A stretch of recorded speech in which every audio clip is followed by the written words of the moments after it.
Bonjour. Le prix du pétrole est désormais proche de 50 dollars.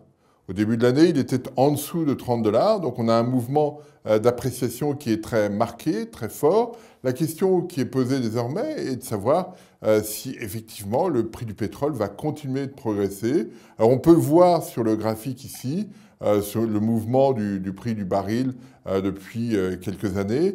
On a des chiffres très forts en 2011, 2012, 2013, 2014, avec un baril aux alentours de 110, une rupture qui amène le pétrole à moins de 30 dollars en début de l'année 2016, et puis un rebond. Et la question est de savoir effectivement ce qui va se passer désormais. Est-ce qu'on peut prolonger la tendance, aller sur 60 ou 70 dollars? C'est ce que souhaitent les producteurs de pétrole de schiste, parce que ça les rend un peu plus rentables.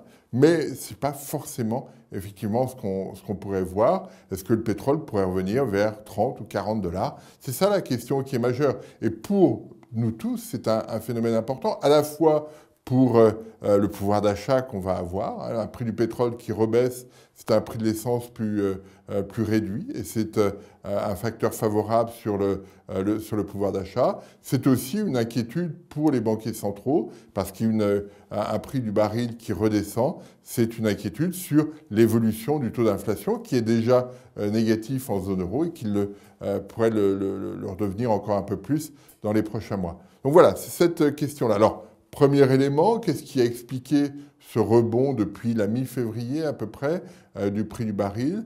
Eh bien, me semble-t-il, c'est l'accord potentiel qui avait été évoqué par l'Arabie Saoudite, la Russie, le Venezuela et le Qatar sur la possibilité de figer la production pétrolière de ces pays-là au niveau de janvier 2016. En d'autres termes, d'un seul coup, on change la donne.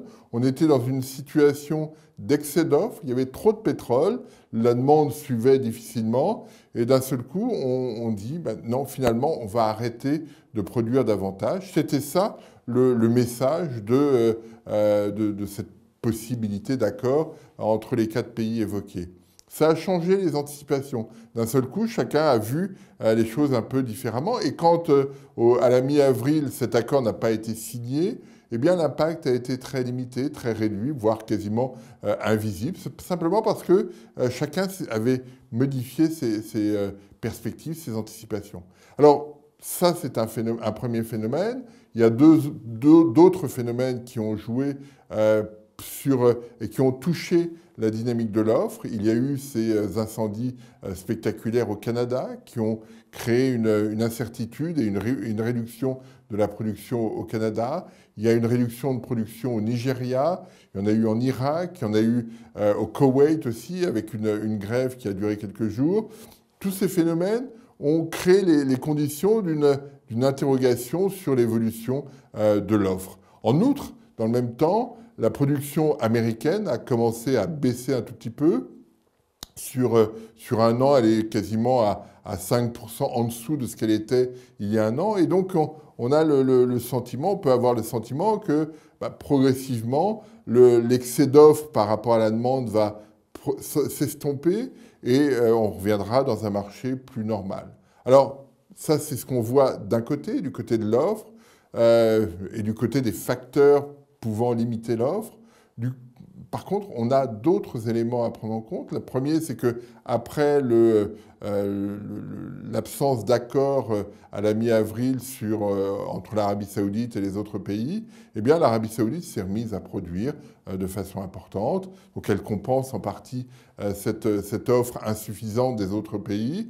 Et puis, les stocks sont à des niveaux absolument considérables. On le voit ici sur ce graphique. J'ai pris les stocks hebdomadaires aux États-Unis. On voit bien qu'il y a une rupture dans la trajectoire. Et ce qu'on observe aux États-Unis, on le constate aussi quand on regarde les pays de l'OCDE. Donc on a une situation, un déséquilibre toujours très marqué entre une offre qui reste très abondante, même s'il y a quelques anicroches parfois, on a une offre qui reste très abondante et une demande qui progresse, mais à un rythme qui a été un petit peu plus fort que ce qui était attendu par l'Agence internationale de l'énergie, mais qui reste limité. On voit malgré tout la Chine qui continue de demander fortement du pétrole, simplement parce qu'elle refait ses stocks à un moment où le prix est faible, mais globalement, l'écart reste fort. Et donc, on doit imaginer que le prix du pétrole puisse redescendre par rapport aux 50 dollars ou proche qu'on observe aujourd'hui. C'est le scénario que je privilégie aujourd'hui. On devrait retomber d'ici quelques semaines, quelques courts mois, aux alentours de 40 dollars. C'est un impact qui sera significatif pour le pouvoir d'achat, mais qui va effectivement tirer l'inflation plutôt vers le bas.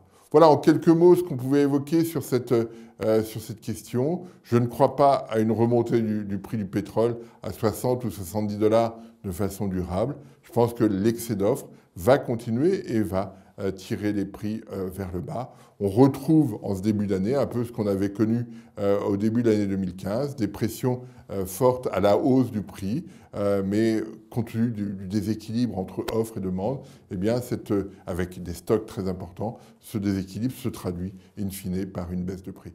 Voilà quelques éléments que je voulais évoquer avec vous. Je vous remercie.